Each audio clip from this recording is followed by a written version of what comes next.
Pilipinas kong mahal na puno ng kurap. Mga nasa gobyerno, pagnanakaw ay di maawat.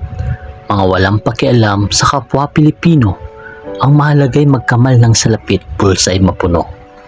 Bakit nagkaganito ang pamamalakad nyo? Kaming mga mahihirap ay ninanakawan nyo. At sa tuwing pagkayo'y nabibistot na bubuko, pinapiikot nyo lamang ang taong bayan ginagawang tarantado.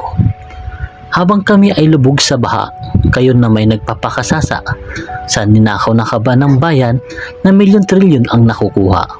Masarap bang yumaman na mayroong naaapak at naaapi? Masarap bang magkamal ng gabundok na yaman at mga ninakaw na salapi? Pilipinas gising, gumising ka sa pagkakatulog. Isigaw ang karapatan upang sila'y mapatalbog. Palayasin ang kurap, panugutin ang may sala.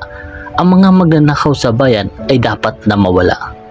Dapat sa inyo i-parent squad, bitayin ng patiwarik.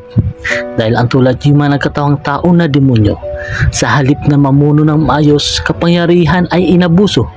Labis na naging masama, halang ang kaluluwa at mga walang puso.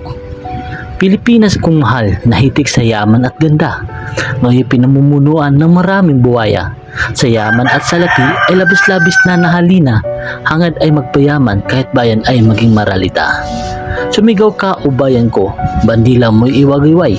Huwag kang matatakot sapagkat sa iyo nakasalalay ang magiging bukas ng ating mga kabataan, kaya ikaw at ako karapatan ay ipaglaban.